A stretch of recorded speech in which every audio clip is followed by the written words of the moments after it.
એવી વસ્તુ છે કે જે વેપાર ખાતામાં જ આવશે અને દરેકે દરેક દાખલામાં આવશે. આ એવા ખર્ચા છે કે જે માત્ર ને માત્ર વેપાર ખાતામાં ઉધાર બાજુ જ નોંધાશે. આ છે સરસ મજાનું ગાલકાર્ડનું ફોર્મેટ જે તમારે યાદ રાખવાનું છે. કઈ રીતે યાદ રાખીશું? ઘણા બધાને પ્રશ્ન હોય છે કે ભાઈ સર, નફા નુકસાન ફાળવણી ખાતું અમુક દાખલામાં હોય છે, અમુક દાખલામાં હોતું નથી. તો ફાળવણી ખાતું ક્યારે બનાવવું અને ક્યારે ન બનાવવું, તો કાન ખોલીને સાંભળી લો. એટલી સરળતાથી આપણે દાખલો ગણીશું કે ક્યારે ક્યારે ક્યારે ક્યારેય ચેપ્ટર ભૂલાશે નહીં અને 11 માર્ક્સમાંથી એક પણ માર્ક્સ કપાશે. તમે જ્યારે વાર્ષિક હિસાબનો દાખલો ગણવા બેસો ત્યારે સૌથી પહેલા શરૂઆત આપણે હવાલા વાંચીને જ કરીશું.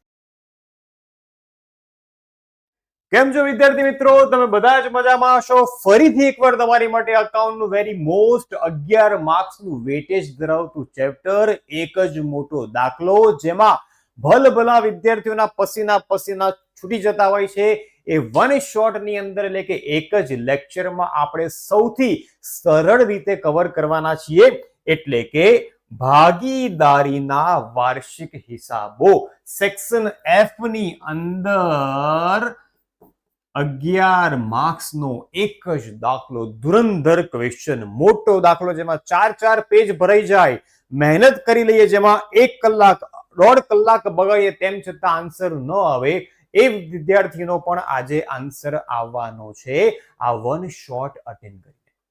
બસ મારી તમને એક જ રિક્વેસ્ટ છે કે આ વન શોટ, આ લેક્ચર તમારી માટે ખૂબ જ મહત્વનો છે. તો બસ એને એન્ડ સુધી જોતા રહેજો.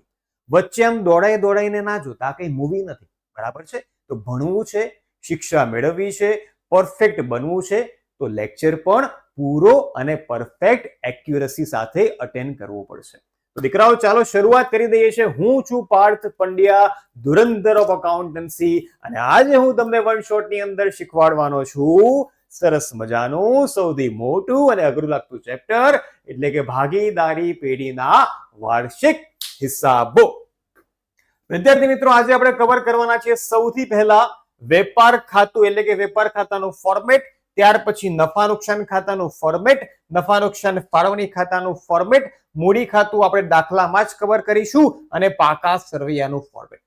કેમ કે ઘણા બધા વિદ્યાર્થીઓ એવા હોય છે કે જેઓને એ જ નથી ખબર હતી કે શરૂનો સ્ટોક ક્યાં લખવો, મજૂરી ક્યાં લખવી, સ્ટેશનરી ખર્ચ ક્યાં લખવો, રોકડ સિલક ક્યાં લખવી, બેંક ઓવરડ્રાફ્ટ ક્યાં લખવો. તો એની માટે ફોર્મેટ લર્ન કરવું ફરજિયાત છે, ફોર્મેટ યાદ રાખવું ફરજિયાત છે. જો તમે ફોર્મેટ યાદ રાખી લો છો ને તો 90% ક્વેશ્ચન તમારી માટે ખૂબ જ સરળ થઈ જશે. બાકીના 10% ખાલી તમારે હવાલાની અસર જ આપવાની છે. ચાલો તો વન બાય વન શરૂ કરી દઈએ. સૌથી પહેલા લીધેલું છે સૌથી ઈઝી અને સૌથી સરળ, એટલે કે સરસ મજાનું વેપાર ખાતું. દીકરાઓ, અમુક એવી વસ્તુ છે કે જે વેપાર ખાતામાં જ આવશે અને દરેકે દરેક દાખલામાં આવશે, અને એ છે શરૂનો સ્ટોક, જે તમને ઓલમોસ્ટ બધા જ દાખલામાં જોવા મળશે. ત્યાર પછી વેચાણ, ખરીદી, આખરનો સ્ટોક. આ 4 બેલેન્સ એવા છે ને કે જે ઓલમોસ્ટ બધા જ દાખલામાં હશે. ઘણા બધા દાખલા તમને એવા પણ જોવા મળી શકે છે કે જેમાં તમારે વેપાર ખાતું બનાવવાનું હોતું નથી. તો સર, પ્રશ્ન એ થાય કે વેપાર ખાતું ક્યારે ન બનાવવું? તો જ્યારે પ્રશ્નમાં તમને કાચો નફો અથવા તો કાચી ખોટ આપી દીધેલ હોય, એટલે કે પ્રશ્નમાં તમને કાં તો કાચો નફો આપ્યો હશે કાચા સરવૈયામાં, કાં તો કાચી ખોટ, પણ ત્યાં કાચો નફો કે કાચી ખોટ શબ્દ નહીં લખ્યું હોય, ત્યાં તમને વેપાર ખાતે આ રીતે લખીને આપ્યું હશે, તો એવા સંજોગોમાં તમારે વેપાર ખાતું બનાવવાનું હોતું નથી. બાકી ઓલમોસ્ટ મેં કીધું એમ દરેક દાખલામાં વેપાર ખાતાની જરૂર પડશે. તો ટૂંકમાં ખરીદી, શરૂનો સ્ટોક, વેચાણ, આખરનો સ્ટોક, અને આ ખાસ યાદ રાખવાનું છે, આ એવા ખર્ચા છે કે જે માત્ર ને માત્ર વેપાર ખાતામાં ઉધાર બાજુ જ નોંધાશે. કયા કયા? મજૂરી, આવક માલ ગાડા ભાડું, રેલવે નૂર, ડેમરેજ, કારખાનાના ખર્ચા, કારખાનાનો ઘસારો, પ્લાન્ટ અને યંત્રનો ઘસારો. જો પ્લાન્ટનો ઘસારો કીધું હોય તો વેપાર ખાતામાં, પણ આગળ યંત્ર લખ્યું હોય તો એ નફા નુકસાન ખાતામાં જશે. બસ ફરજિયાત એની હાવ આટલા ખર્ચા યાદ રાખી લો બીજું કઈ જ નફા નુકસાન ખાતામાં યાદ રાખવાની જરૂર નહીં પડે. ચાલો આવી જઈએ છે ભાઈ નફા નુકસાન ખાતામાં. યાદ રાખજો, નફા નુકસાન ખાતામાં ઉધાર બાજુ ખર્ચા આવે, પણ કયા ખર્ચા આવે? જે ખર્ચા વેપાર ખાતામાં લખ્યા છે એ સિવાયના બધા જ ખર્ચા તમારે નફા નુકસાન ખાતામાં ઉધાર બાજુ લખી દેવાના છે. નફા નુકસાન ખાતાની જમા બાજુ આવકો તમારે લખવાની છે. પ્રશ્નમાં તમને જે કંઈ પણ આવક આપેલી હોય એ નફા નુકસાન ખાતાની જમા બાજુ લખીશું. હવે આ છે સરસ મજાનું ગાલખાડનું ફોર્મેટ જે તમારે યાદ રાખવાનું છે. કઈ રીતે યાદ રાખીશું? ગાલખાદ અનામત, પહેલા છેલ્લામાં કાકા અને વચ્ચે હ. બસ આ રીતે તમે ઇઝીલી ફોર્મેટ યાદ રાખી શકો છો. તો પહેલી ગાલખાદ કાચા સરવૈયાની, બીજી ગાલખાદ હવાલાની, ત્રીજી ગાલખાદ અનામત હવાલાની અને છેલ્લી ગાલખાદ અનામત કાચા સરવૈયાની. આ ત્રણનો સરવાળો કરવાનો છે અને છેલ્લી ગાલખાદ અનામત કાચા સરવૈયાની બાદ કરવાની. બસ આટલું યાદ રાખી લો. બીજું કાંઈ જ તમારે નફા નુકસાન ખાતામાં યાદ રાખવાની જરૂર નથી. બસ એટલું યાદ રાખો કે જે ખર્ચા વેપાર ખાતામાં ગયા છે એ સિવાયના બધા જ ખર્ચા હોય તો નફા નુકસાન ખાતામાં ઉધાર બાજુ અને દરેકે દરેક આવક નફા નુકસાન ખાતામાં જમા બાજુ તમારે નોંધી દેવાની છે. ચલો વધીએ છીએ આગળ ભાઈ. નફા નુકસાન ફાળવણી ખાતું, આ નફા નુકસાન ખાતાનું એક એક્સટેન્શન છે, બરાબર? તો ઘણા બધાને પ્રશ્ન હોય છે કે ભાઈ સર નફા નુકસાન ફાળવણી ખાતું અમુક દાખલામાં હોય છે, અમુક દાખલામાં હોતું નથી. તો ફાળવણી ખાતું ક્યારે બનાવવું અને ક્યારે ન બનાવવું, તો કાન ખોલીને સાંભળી લો. જો હવાલામાં, ક્યાં દીકરાઓ? કાચા સરવૈયામાં નહીં. જો હવાલામાં શું શું આપેલું હોય? જો હવાલામાં તમને મૂડી પર વ્યાજ આપેલું હોય, ઉપાડ પર વ્યાજ આપેલું હોય, કોઈ ભાગીદારને પગાર, બોનસ કે કમિશનની વિગત આપેલી હોય હવાલાની અંદર, તો તમારે ફરજિયાત એ દાખલામાં નફા નુકસાન ફાળવણી ખાતું બનાવવાનું જ છે. પણ આમાંથી કોઈ જ માહિતી હવાલામાં આપેલી નથી, તો એવા દાખલામાં નફા નુકસાન ફાળવણી ખાતું બનાવવાની કોઈ જરૂર નથી. એ દાખલા પર ડિપેન્ડ કરે છે. એટલું યાદ રાખો કે મૂડી પર વ્યાજ હોય કે ઉપાડ પર વ્યાજ હોય કે ભાગીદારને પગાર, બોનસ, કમિશન, આમાંથી કંઈ પણ આપેલું હોય તો તમારે ફરજિયાત ફાળવણી ખાતું બનાવી દેવાનું. જો આમાંથી કંઈ જ નથી આપેલું તો નફા નુકસાન ફાળવણી ખાતું બનાવવાની જરૂર નથી. ચલો સમજી ગયા છો? આગળ વધીએ. પાકું સરવૈયું બહુ સરળ. મિલકત લેણા બાજુ બિન ચાલુ અને ચાલુ મિલકતો તમારે નોંધી દેવાની છે. મૂડી દેવા બાજુ સૌથી પહેલા મૂડી આવશે, બિન ચાલુ અને ચાલુ જવાબદારી એટલે કે દેવા તમારે નોંધવાના છે. આ બધું બહુ સરળ છે. જો તમે ફોર્મેટ ખાલી એકવાર વાંચી પણ જશો ને તો પણ તમને ખ્યાલ આવી જશે કે મિલકતમાં કઈ કઈ મિલકતો આવે અને દેવામાં કઈ કયા દેવા આવશે. હવે કાન ખોલીને સાંભળી લો, દાખલાની શરૂઆત કરવા જઈ રહ્યા છીએ. એટલી સરળતાથી આપણે દાખલો ગણીશું કે ક્યારે ચેપ્ટર ભૂલાશે નહીં અને 11 માર્ક્સમાંથી એક પણ માર્ક્સ કપાશે નહીં. બસ કન્ડિશન એટલી જ છે કે એન્ડ સુધી જોતા રહેજો. ઓકે, સરસ મજાનો દાખલો તમારી માટે અહીંયા લીધેલો છે કે જેની અંદર ઘણી બધી વસ્તુ તમારી ક્લિયર થઈ જવાની છે. સ્વાધ્યાયનો ક્વેશ્ચન છે. હર્ષ અને યેશા બે ભાગીદારોની અહીંયા વાત કરવામાં આવી છે. ઓકે, હવે મહત્વની વાત, જ્યારે પણ કોઈ પણ પરીક્ષામાં અથવા તો તમે જ્યારે વાર્ષિક હિસાબનો દાખલો ગણવા બેસો ત્યારે સૌથી પહેલા શરૂઆત આપણે હવાલા વાંચીને જ કરીશું. તો પહેલો હવાલો છે, આખર માલના સ્ટોકની મૂળ કિંમત 10,000 છે, જે પૈકી 50% સ્ટોકની કિંમત ઉપજી શકે તેમ નથી. આખર સ્ટોક માટે યાદ રાખજો કે મૂળ કિંમત અને બજાર કિંમત બંનેમાંથી જે ઓછી કિંમત હોય એ જ તમારે આખર સ્ટોક માટે ધ્યાનમાં લેવાની છે. તો અહીંયા મૂળ કિંમત 10,000 છે. મૂળ કિંમત એટલે કે મૂકી કેટલી છે ભાઈ? 10,000 છે. ભલે 10,000 નો સ્ટોક છે પણ એમાંથી 50% સ્ટોકની કિંમત ઉપજી શકે તેમ જ નથી. એનો મતલબ કે 10,000 ના અડધા કરીએ તો 5,000 થાય. 5,000 ની કિંમત તો 0 થઈ ગઈ છે, 0. એનો મતલબ કે આ 10,000 નો સ્ટોક તમે વેચશો ને તો અડધા નાણાં આવશે. તો બજાર કિંમત ભાઈ કેટલી કહેવાય? બકી કેટલી કહેવાય? બકી કહેવાય ભાઈ 5,000. નિયમ પ્રમાણે આખર સ્ટોક માટે મૂળ કિંમત અને બજાર કિંમત બંનેમાંથી જે ઓછી હોય એ જ તમારે ધ્યાનમાં લેવી. તો અહીંયા આખર સ્ટોક તમારો કેટલાનો 5000 નો ગણાશે અને તમારે 5000 ની અસર જ દાખલામાં આપવાની છે. હવે ઘણા બધા વિદ્યાર્થીઓ ભૂલ કરતા હોય છે. વિદ્યાર્થીઓ હવાલાના નંબર લખતા હોય છે, પણ આપણે ક્યારેય હવાલાના નંબર લખશું નહીં. આપણે સીધી અમાઉન્ટ જ લખી દઈશું, જેથી ક્યારેય ભૂલ હવાલામાં નહીં પડે. તો આખર સ્ટોક ક્યાં લખશું? શરૂના સ્ટોકની જોડે તમારે આખર સ્ટોક લખી દેવાનો છે. તો અહીંયા લખી દઈએ ભાઈ આખર સ્ટોક કેટલા રૂપિયાનો? તો ભાઈ ઓછી કિંમત 5000 હતી, 5000 ની જ અસર આપણે આપવાની છે. દરેક હવાલાની 2 અસર થવાની છે. આ બધું જ તમારે ક્વેશ્ચન પેપરમાં લખવાનું છે, પણ પેન્સિલથી પેનથી નહીં.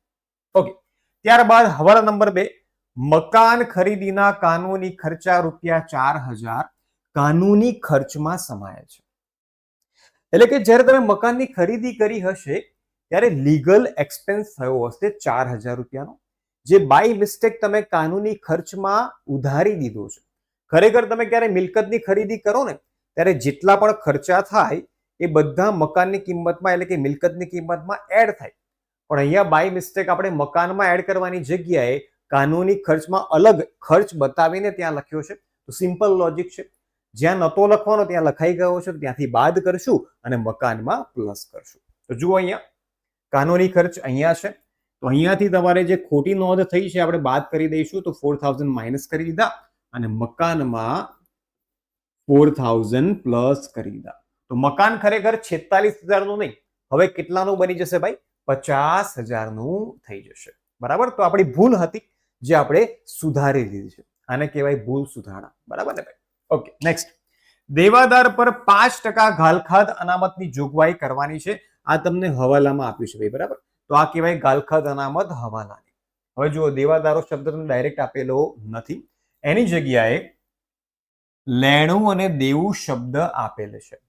લેણું એટલે કે જેની પાસેથી પૈસા લેવાના એટલે કે દેવાદારો, અને દેવું એટલે કે જ્યાં પૈસા આપવાના એટલે કે લેણદાર. હવે બંનેમાંથી દેવાદાર ને લેણદારની રકમ કઈ? તો આજે 31000 રૂપિયા છે એ લેણું છે અને આજે 25000 છે એ દેવું છે. બરાબર. યાદ રાખજો, ઉધારવાળી રકમ દેવાદારની હોય એટલે કે લેણું, અને જમા બાજુ જે રકમ આપી છે એ દેવું હોય એટલે કે લેણદારની. બરાબર. હવે ગાલખાદ અનામત કોના પર ગણાશે? લેણા ઉપર ગણાશે. તો 31000 પર તમારે અહીંયા આપણે એરો કરી દઈએ, લખી દઈએ 5% ગાલખાદ અનામત 31000 પર તમારે ગણવાની છે. બરાબર. ક્યાં શું જશે, કયા ખાતામાં જશે, બધું સમજાવું છું, બિલકુલ ટેન્શન ન લેશો. ત્યાર પછી ફર્નિચર પર 10% ઘસારો અને મકાન પર 5% ઘસારો ગણવાનો છે. તો મકાનની જોડે લખી દઈએ અહીંયા. ઘસારો હંમેશા મિલકતમાંથી બાદ થાય, તો 5% ઘસારો. મકાનમાં 4000 એડ કરી દેવાના અને પછી જે રકમ આવે એના પર 5% ઘસારો ભાઈ ગણજો. બરાબર. ઓકે, ફર્નિચર પર 10% ગણવાનો છે, પણ જુઓ ફર્નિચર પર ઘસારો તમને ઓલરેડી આપેલો છે. એનો મતલબ કે આપણી પાસે 2 ઘસારા ભેગા થયા. એક આ તમને ક્યાં આપેલો છે? કાચા સરવૈયામાં, અને એક આપણને હવાલામાં પણ કીધું છે કે 10% લેખે ઘસારો ગણવાનો છે. આવા સંજોગોમાં હંમેશા જે ઘસારો તમને કાચા સરવૈયામાં આપેલો હોય એ તમારે જે તે મિલકતમાં એડ કરી દેવાનો છે. એટલે આ 300 રૂપિયા ઘસારો ફર્નિચરની કિંમતમાં પ્લસ થઈ જશે. પ્લસ કર્યા પછી જે રકમ મળે એના ઉપર તમારે 10% લેખે ઘસારો ગણવાનો છે. બસ યાદ રાખજો, જ્યારે 2 ઘસારા ભેગા થાય ત્યારે કાચા સરવૈયા વાળો એડ કરવાનો અને હવાલા વાળો બાદ કરવાનો. હવે પ્રશ્ન થાય કે બીજી અસર કોની જશે? આની કે બંનેની? તો બેટા બીજી અસર તો હંમેશા હવાલાની જ જાય. તો આજે 10% ઘસારાની જે રકમ આવશે એની જ આપણે બીજી અસર આપશું. ચાલો, છેલ્લો એડજસ્ટમેન્ટ. પેટન્ટ અને ટ્રેડમાર્કનો 1/3 ભાગ માંડી વાળવાનો છે, એટલે કે બાદ કરી દેવાના છે. તો પેટન્ટ અને ટ્રેડમાર્કના 2700 છે, 2700 ના 1/3 કરીએ તો 900 રૂપિયા થાય. તો અહીંયા લખી દઈશું -900 માંડી વાળેલ. પરીક્ષામાં બેટા મેક્સિમમ 5 હવાલા તમને જોવા મળશે. બરાબર. હવે ચેક કરી લઈએ આખા ક્વેશ્ચનમાં કે ક્યાંય તમને હિડન એડજસ્ટમેન્ટ આપેલો છે કે નહીં. તો જુઓ, અહીંયા તમને આપેલું છે 12% HDFC ની લોન, કૌંસમાં તારીખ પણ આપેલી છે 1 જુલાઈ, એટલે કે 1 જુલાઈના રોજ આ લોન લીધેલી છે. 10,000ની લોન છે, જેના પર 12% લેખે વ્યાજ ચૂકવવાનું છે. આખા ક્વેશ્ચનમાં ચેક કરીએ તો ક્યાંય તમને લોન ઉપર વ્યાજ આપેલ નથી, એનો મતલબ કે લોન પર વ્યાજ ચૂકવવાનું બાકી છે. એક સિમ્પલ લોજિક છે. જો ધંધામાં લોન હોય ને તો એ વર્ષે લોન પર વ્યાજ હોવું જ જોઈએ, પણ અહીંયા ક્યાંય લોન પર વ્યાજ નથી, એનો મતલબ કે વ્યાજ તો ડ્યુ થઈ ગયું છે પણ ચૂકવવાનું બાકી છે. ચાલો ગણી લઈએ કેટલા રૂપિયા વ્યાજ ચૂકવવાનું બાકી છે. તો 10,000ના 12% એટલે કે 1200 રૂપિયા, અને 1 જુલાઈથી લઈને 31 માર્ચ સુધી જઈએ તો 9 મહિના થાય એટલે 900 રૂપિયા ચૂકવવાનું બાકી લોન વ્યાજ કહેવાય. ભાઈ આ છે ગુપ્ત હવાલો, હિડન એડજસ્ટમેન્ટ, ચૂકવવાનું બાકી લોન વ્યાજ ₹900. વિદ્યાર્થી મિત્રો, આ રીતે શાંતિથી આખો દાખલો વાંચીને એક એક હવાલા પેન્સિલથી તમારે અમાઉન્ટ સાથે લખી દેવાના છે. હવે તમારી માટે આખો દાખલો બહુ સિમ્પલ થઈ ગયો છે. આગળ જતા પહેલા એક બીજી ટ્રીક તમને આપવા માંગીશ, અને એ ટ્રીક એવી છે કે જેથી તમે ક્યારેય એક પણ ભૂલ પોસ્ટિંગમાં કરી શકશો જ નહીં. તો કેવી ટ્રીક છે દીકરાઓ? કઈ જ ન ખબર પડે ને તો એક વસ્તુ યાદ રાખો, આ ઉધાર બાજુમાં જેટલા પણ બેલેન્સીસ આપેલા છે, જેટલી પણ રકમ આપેલી છે, એ શું હશે? ઉધાર બાજુ જેટલી પણ રકમ આપી છે એ કાં તો મિલકત હશે અથવા એ ખર્ચા હશે. બહુ સિમ્પલ ટ્રીક આપવા જઈ રહ્યો છું. ઉધાર બાજુમાં જેટલી પણ રકમો તમને આપેલી છે એ કાં તો મિલકત હશે કાં તો ખર્ચ હશે. જો એ મિલકત હશે તો પાકા સરવૈયામાં જ જશે, અને જો એ ખર્ચ હશે તો વેપાર ખાતામાં, કાં તો નફા નુકસાન ખાતામાં, કાં તો મૂડી ખાતામાં, ટૂંકમાં ખાતામાં ઉધાર થશે જો એ ખર્ચ હશે તો. અને જો એ મિલકત હશે તો એ મિલકત લેણામાં પાકા સરવૈયામાં જ જશે. આનાથી સિમ્પલ સરળ ક્યારે હોઈ જ ન શકે. એ જ રીતે જમા બાજુ જેટલી પણ બેલેન્સીસ તમને આપેલી છે, જેટલી પણ રકમ તમને આપેલી છે, એ કાં તો આવક હશે અથવા એ દેવું હશે. બેટા જો એ આવક હશે તો કોઈ ખાતામાં જમા બાજુ જશે, અને જો એ દેવું હશે તો એ પાકા સરવૈયામાં જશે. બસ આટલું યાદ રાખી લો, ક્યારે પોસ્ટિંગમાં ભૂલ નહીં પડે. ના ક્યારે ઉધારનું જમા થશે, ના જમાનું ઉધાર થશે. બસ આટલી વસ્તુ યાદ રાખો. ખબર તો પડે ને ભાઈ, આ બધી જે રકમ છે એમાંથી કાં તો મિલકત હશે, જો મિલકત હશે તો પાકા સરવૈયા મિલકત લેણામાં જશે, ખર્ચો હશે તો ક્યાંક ને ક્યાંક ઉધાર કરી દેવાનો છે. ચલો ડન છે. તો દાખલાની શરૂઆત કરી દઈએ સરસ મજાની, અને દાખલો સોલ્વ કરી દઈએ. ઓકે ચાલો ભાઈ, સૌથી પહેલા મૂડી અને ઉપાડ આપેલા છે. યાદ રાખજો, મૂડી ખાતું તમારી માટે નવું છે. 11th પણ તમે વાર્ષિક હિસાબ ગણતા હતા, આખો દાખલો કમ્પ્લીટ કરતા હતા, પણ ત્યાં મૂડી ખાતું બનાવતા નહોતા. હવે ઉપાડ અને મૂડી બંનેની રકમ મૂડી ખાતામાં જશે. મૂડી ધંધાનું શું કહેવાય? આંતરિક દેવું કહેવાય. મૂડી ખાતામાં મૂડી ખાતું બંધ કર્યા પછી રકમ પાકા સરવૈયામાં જશે. એટલે સૌથી પહેલા મૂડી અને ઉપાડની રકમ આપણે મૂડી ખાતામાં નોંધીશું. તો હર્ષ અને એશા 35, 15, 5 અને 2500. બીજી એક વસ્તુ, આખો ક્વેશ્ચન આપણે ડિસ્કસ કરી લીધો. ક્યાંય મૂડી પર વ્યાજ, ઉપાડ પર વ્યાજ, ભાગીદારને પગાર, બોનસ, કમિશન હવાલામાં આપેલું નથી. એનો મતલબ કે આ દાખલામાં નફા નુકસાન ફાળવણી ખાતું બનાવવાની કોઈ જરૂર નથી. તો હવે વિદ્યાર્થી મિત્રો તમે સમજી ગયા છો કે કયા દાખલામાં નફા નુકસાન ફાળવણી ખાતું બનાવવું અને કયા દાખલામાં ન બનાવવું.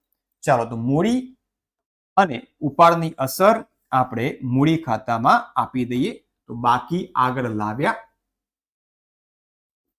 હર્ષની મૂડી 35,000 અને એશાની મૂડી 15,000. ઉધાર બાજુમાં ઉપાડ લખશું તો ઉપાડ ખાતે ₹5,000 અને ₹2,500. ચાલો ક્લિયર છે. શુભ શરૂઆત થઈ ગઈ છે. શાંતિથી આખો દાખલો કમ્પ્લીટ કરવાનો છે, બિલકુલ પણ ઉતાવળ કરવાની નથી. એક દાખલો પણ સમજી લેશો પ્રોપર તો આગળ ક્યારેય ભૂલ નહીં પડે ભાઈ. ચલો મૂડી ઉપાડ પછી છે પાઘડી. પાઘડી ધંધાની મિલકત કહેવાય, અદ્રશ્ય મિલકત, કોઈ પણ મિલકત. મિલકત લેણામાં જાય તો પાઘડીના છે દીકરાઓ 5,000, તો પાકા સરવૈયામાં આવી જઈએ. લખી દઈએ અહીંયા પાઘડી, ₹5000. હવે પ્રશ્ન એ થાય કે સર ચોપડીમાં તો એ બધા ફોર્મેટ આપેલા છે, બિન ચાલુ મિલકત, ચાલુ મિલકત, તો શું અમારે ફોર્મેટમાં લખવું ફરજિયાત છે? તો ના બેટા, ફોર્મેટમાં ફરજિયાત લખવું નથી. તમને ઈચ્છા થાય તો તમે ફોર્મેટને ફોલો કરી શકો છો. અધરવાઇઝ તમે પહેલા પાઘડી લખો, પછી સ્ટોક લખો, પછી દેવાદાર લખો, પછી મકાન લખો, પછી ફર્નિચર લખો, કોઈ ફરક પડતો નથી. બસ મિલકત લેણામાં મિલકત આવવી જોઈએ. તમે પહેલી લખો કે છેલ્લી લખો, તમને પરીક્ષામાં માર્ક્સ મળશે ને મળશે જ. કેમ કે માર્ક્સ તમારી સૂઝબૂઝના છે, તમારા અન્ડરસ્ટેન્ડિંગના છે. તમે ગમે ત્યાં લખશો એનાથી તમારા માર્ક્સ બિલકુલ પણ કપાવાના નથી. યસ, ચલો પાછા ક્વેશ્ચનમાં આવી જઈએ ભાઈ. પાઘડીની અસર આપણે આપી દીધી છે. પેટન્ટ અને ટ્રેડમાર્ક ₹2700 છે. એમાંથી ₹900 આપણે માંડી વળવાના છે. તો પેટન્ટ પણ ધંધાની મિલકત છે. તો આવી જઈએ છે પાછા મિલકત લેણામાં. અહીંયા લખશું પેટન્ટ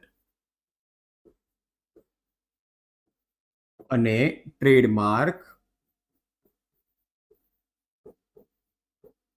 ₹2700 હતા, જેમાંથી આ વર્ષે આપણે માંડી વાળીશું 1/3, માંડી વાળેલ ₹900. તો કેટલા વધે ભાઈ? ₹1800. હવે આ માંડી વાળવાનું આપણને ક્યાં કહેવામાં આવ્યું હતું? હવાલામાં કહેવામાં આવ્યું હતું. તો એની બીજી અસર આપી દઈએ. તો મિલકત જ્યારે ઘટે ત્યારે ધંધાને નુકસાન થાય, અને નુકસાનની નોંધ કરવા માટે આપણી પાસે છે નફા નુકસાન ખાતું. તો નફા નુકસાન ખાતામાં ઉધાર બાજુ લખી દઈએ ભાઈ, માંડી વાળેલ પેટન્ટ ₹900. ચલો ડન છે ભાઈ, ક્લિયર છે? કોઈ ડાઉટ? બરાબર છે? કંઈ પણ હોય કોમેન્ટ કરી દેજો, હું તમારી કોમેન્ટનો આન્સર આપી દઈશ. Okay, next. ત્યાર પછી લેણું અને દેવું, 1 by 1 બંનેની અસર આપી દઈએ. પહેલા જ મેં તમને કીધું ઉધાર બાજુ શું હોય? તો કે મિલકત. એનો મતલબ કે કોઈ કન્ફ્યુઝન નહીં. આ મિલકત છે 31,000, તો ક્યાં લખાશે? મિલકતમાં લખાશે ભાઈ. ચલો 31,000 ની અસર આપણે મિલકતમાં આપી દઈએ. અહીંયા તમે લેણું પણ લખી શકો છો, દેવાદાર શબ્દ પણ લખી શકો છો, પણ બેટર છે કે જે ક્વેશ્ચનમાં આપ્યો છે એ વર્ડ તમે લખો.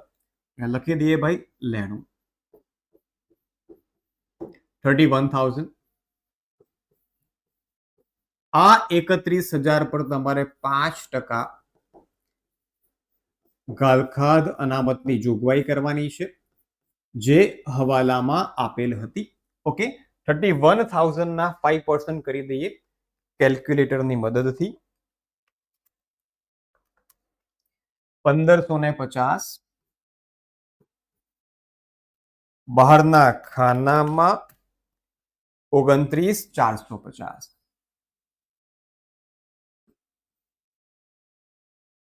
ડન છે ભાઈ.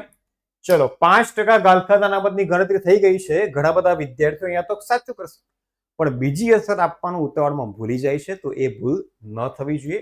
ચાલો ગાલખાદ અનામતની આપણે બીજી અસર આપી દઈએ નફા નુકસાન ખાતા ઉધાર બાજુ ફોર્મેટની અંદર. તો હમણાં જે આપણે બાદ કરી 1550 એ છે ગાલખાદ અનામત હવાલાની.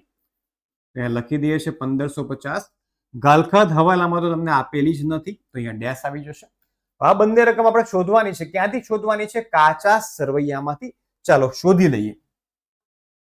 પ્રશ્નમાં ગાલખાદ અને ગાલખાદ અનામત ક્યાં આપેલી છે? ઓકે, અહીંયા તમને આપેલી છે. ગાલખાદ છે ₹1,500 અને ગાલખાદ અનામત છે ₹2,000. ચાલો બંનેની અસર આપી દઈએ ભાઈ. તો આ ₹1,500, બંનેનો સરવાળો 3,050, એમાંથી 2,000 બાદ કરી દઈએ તો બહારના ખાનામાં 1,050. ચલો ડન છે ભાઈ. તો જેવી તમે એકાદ રકમ લખો છો, બાકીની રકમ પણ શોધી લો, એટલે આ ફોર્મેટ રહી ન જવું જોઈએ. અધરવાઇઝ ઘણીવાર એવું થતું હોય છે કે ફોર્મેટનો સરવાળો બહાર મૂકવાનો જ રહી જાય અને વિદ્યાર્થી સરવાળો કરી દેતો હોય છે. તો જે નાની નાની ભૂલો છે એ ન થવી જોઈએ, અને એ પણ હું તમને એક્સપ્લેન કરતો રહીશ. ઓકે, ત્યારબાદ માલના ખાતા. આ શબ્દ તમારી માટે કદાચ નવો હશે. માલના ખાતા એટલે વિદ્યાર્થી મિત્રો ખરીદી અને વેચાણ થાય. ખરીદી અને વેચાણ બંને વેપાર ખાતામાં જ લખાય. તો માલની ખરીદી અને માલનું વેચાણ પણ અહીંયા સૌથી પહેલા લખી દઈએ શરૂનો સ્ટોક.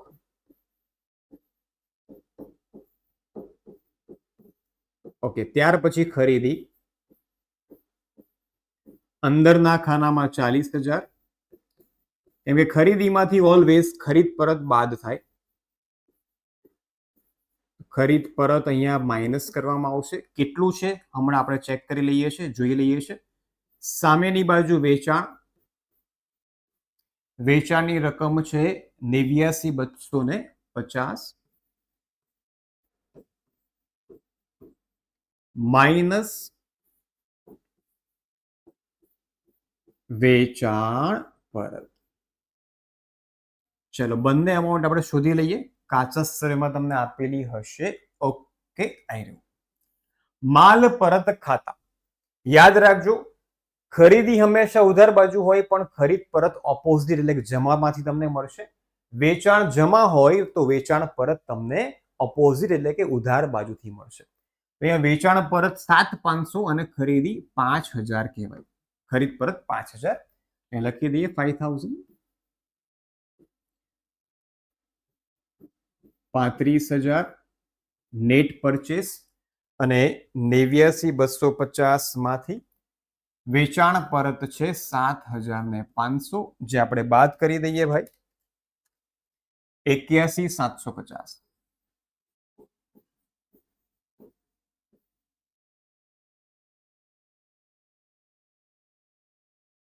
ચલો ડન છે ભાઈ.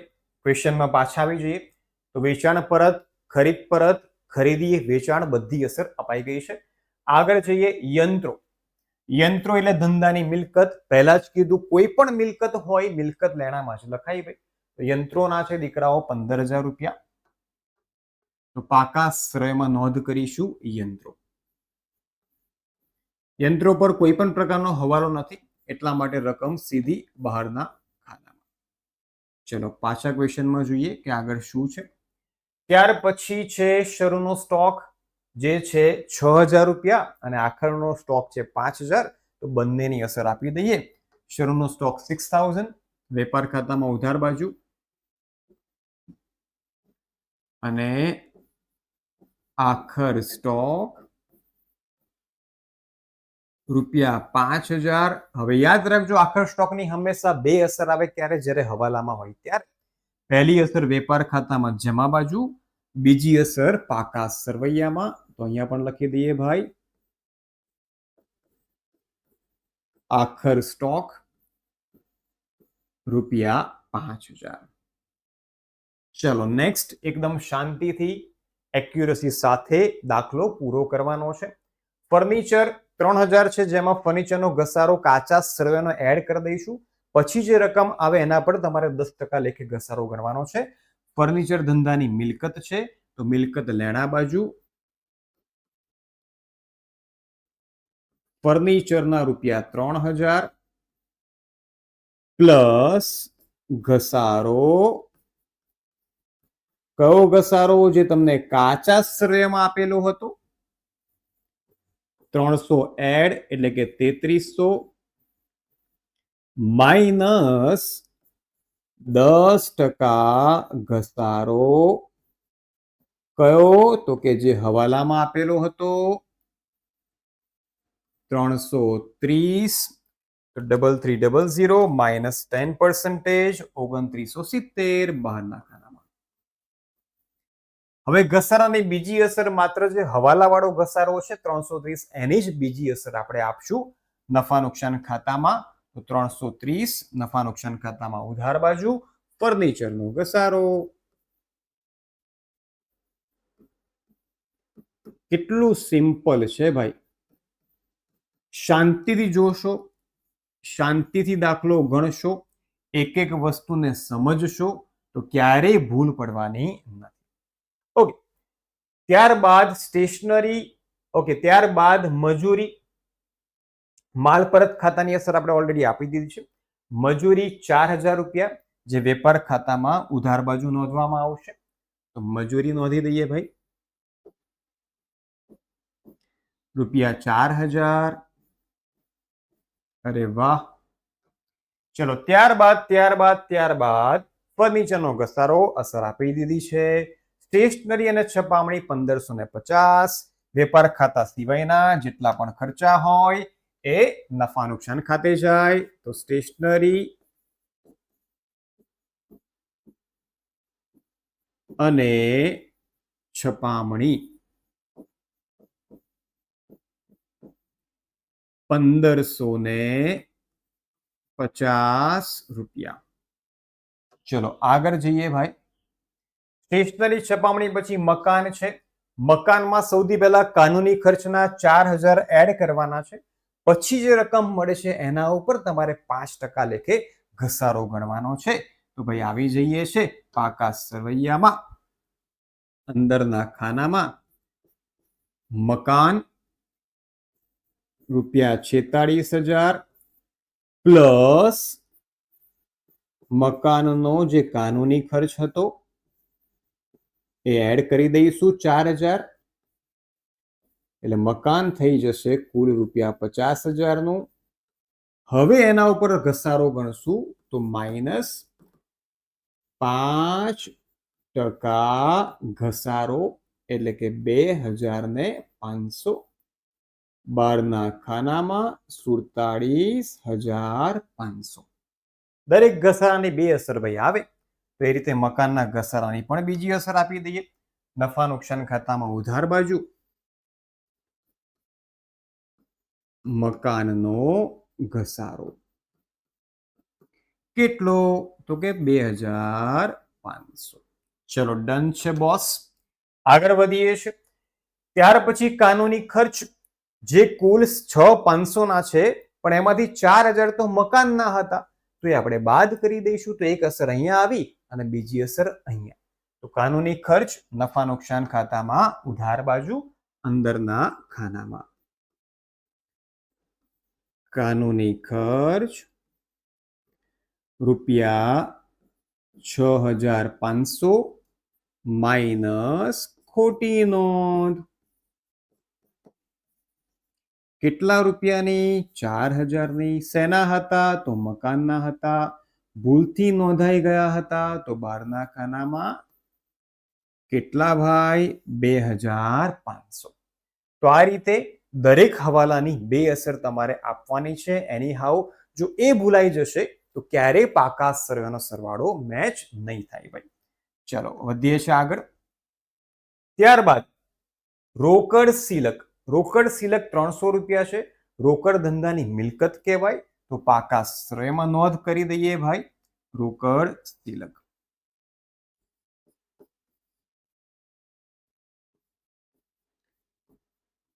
₹300. ચલો નેક્સ્ટ. રોકડ સિલક પછી રેલવે નૂર ખરીદનો ખર્ચો વેપાર ખાતામાં ઉધાર થશે 600 રૂપિયા. ઉધાર બાજુ અસર આપી દઈએ. રેલવે નૂર ₹600. ચાલો રેલવે નૂર પછી છે વીમા પ્રીમિયમ 1150. વીમા પ્રીમિયમ જાય નફા નુકસાન ખાતામાં ઉધાર બાજુ. તો વીમા પ્રીમિયમ 1150 અસર આપી દીધી છે. ત્યાર પછી હુંડીઓ. અહીંયા પણ વિદ્યાર્થીઓ સૌથી વધારે કન્ફ્યુઝ થતા હોય છે કે સર આમાંથી મિલકત બાજુ કઈ લખવી અને દેવા બાજુ કઈ લખવી. તો એ આપણે ક્લિયર કરી નાખ્યું છે ભાઈ. ઉધારવાળી મિલકતમાં લખવાની, જમાવાળી દેવામાં લખવાની. હુંડીઓની બંને રકમ આપેલી છે 4000 અને 2500. બંને જશે પાકા સરવૈયામાં. તો અહીંયા લેણી હુંડી ₹4000. સામેની બાજુ એટલે કે દેવામાં દેવી હુંડી ₹2500 એટલે કે 2500. ચલો આ રીતના ઇઝીલી તમે દરેકે દરેક બેલેન્સની અસર આપી શકશો. બસ આ ટ્રીક ફોલો કરજો તો ક્યારેય ભૂલ નહીં પડે. ત્યાર પછી ટપાલ ખર્ચ ₹2000 જે નફા નુકસાન ખાતામાં ઉધાર બાજુ લખશું. લખી દઈએ છે ટપાલ ખર્ચ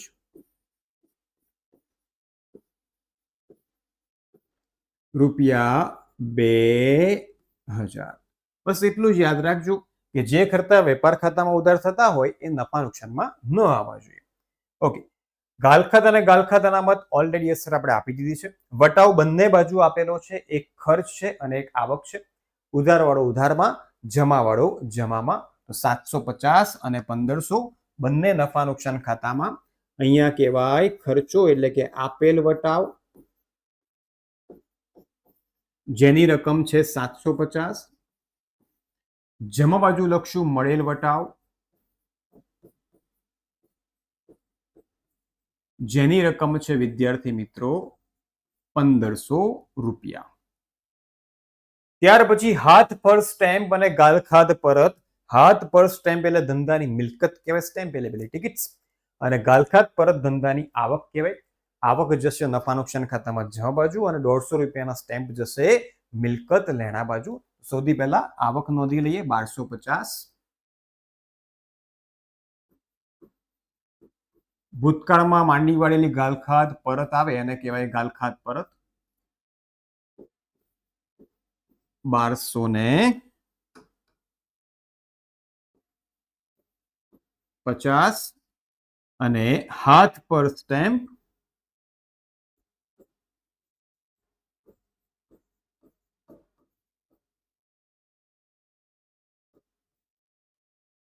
જેની રકમ છે 150 એટલે કે 150. ચાલો છેલ્લું બેલેન્સ એટલે કે લોન. HDFC ની 12% લોન જે છે, સૌથી પહેલા લોન ધંધાની જવાબદારી કહેવાય.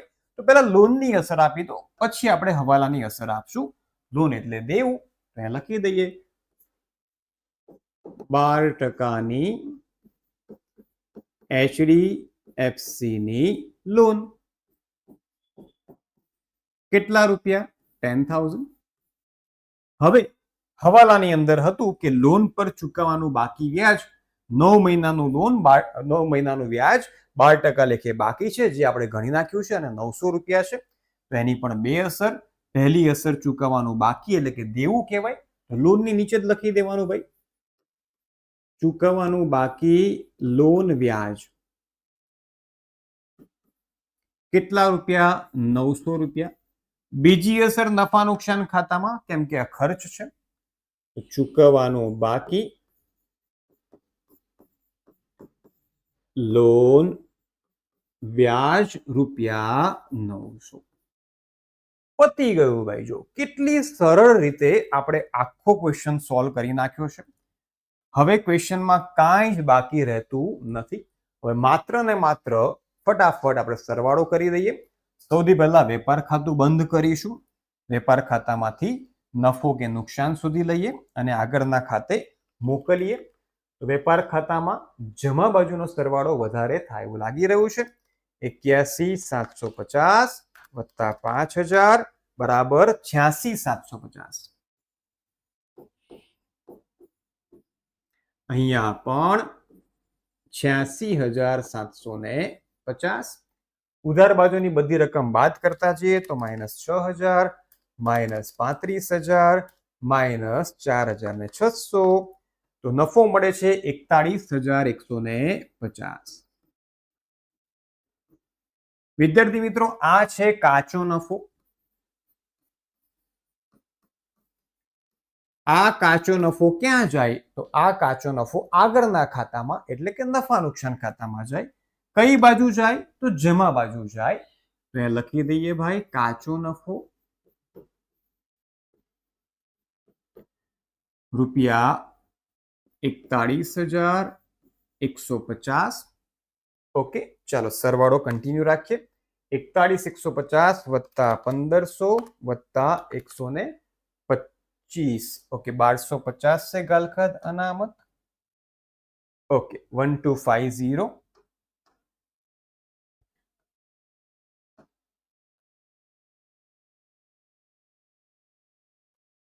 ઇઝ ઇક્વલ ટુ 43,900, જે સરવાળો છે.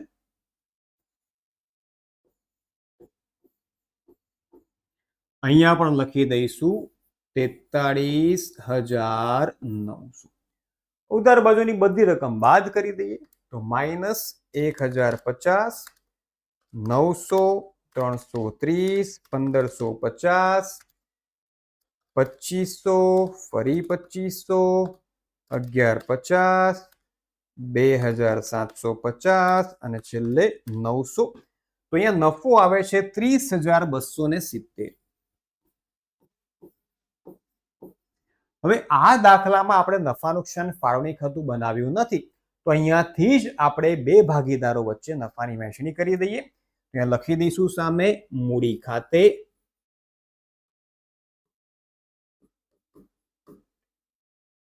હર્ષ અને ઈશા. વિદ્યાર્થી મિત્રો, નફો હંમેશા નફા નુકસાન વહેંચણીના પ્રમાણમાં જ વહેંચાય. ક્વેશ્ચનમાં જોઈ લઈએ કે આપણને નફા નુકસાનનું પ્રમાણ આપેલું છે કે કેમ. તો આખા ક્વેશ્ચનમાં ક્યાંય તમને નફા નુકસાનનું પ્રમાણ આપેલું નથી. એવા સંજોગોમાં નફાની વહેંચણી સરખા પ્રમાણમાં થશે, એટલે બંને ભાગીદારોને સરખો નફો મળશે. તો ભાગ્યા 2 કરી દઈએ તો 15,135.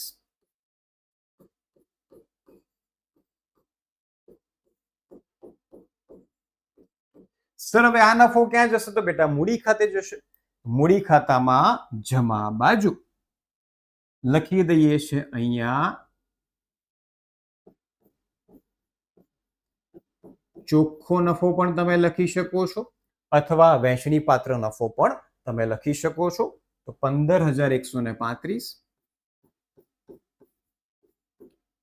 બંનેનો નફો સેમ છે, કેમ કે બંનેનું પ્રમાણ પણ સેમ છે. ઓકે, ચલો 1 બાય 1 હવે મૂડી ખાતા બંધ કરી દઈએ. 50,135. અહીંયા મળશે આપણને મૂડીની આખરની બાકી, એટલે કે બાકી આગળ લઈ ગયા, માઇનસ ઉપાડ કરી દઈએ તો 45,135, જે આપણે પાકા સરવૈયામાં લઈ જઈશું. 15 + 15 30,135.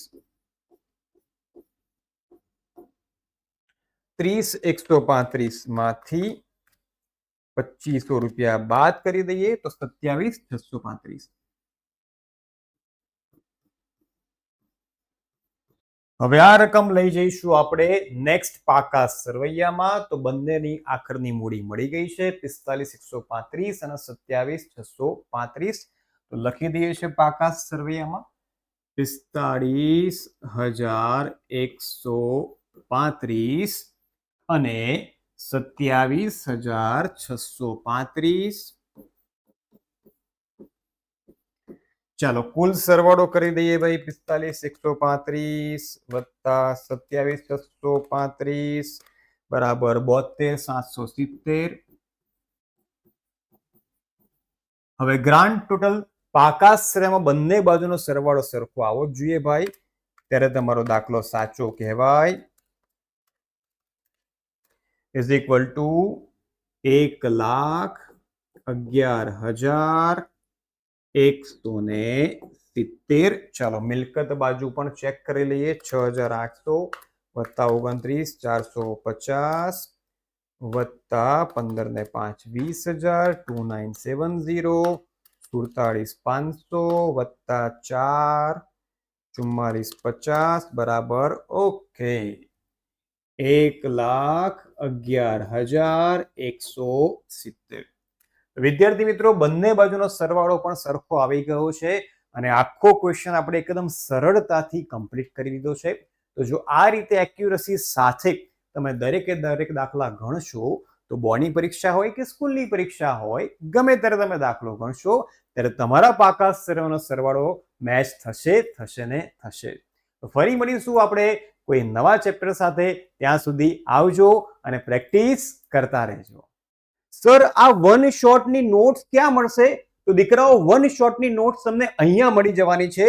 આ QR કોડ સ્કેન કરીને સીધા તમે PW ની નિવેશ બેચમાં પહોંચી જશો અને ત્યાં તમને ચેપ્ટર વાઇઝ દરેકે દરેક વન શોટની નોટ્સ મળી જશે. એ સિવાય ડિસ્ક્રિપ્શનમાં પણ નિવેશ બેચની લિંક આપેલી છે, તો એના પર ક્લિક કરીને પણ તમે દરેકે દરેક વન શોટની નોટ્સ મેળવી શકશો.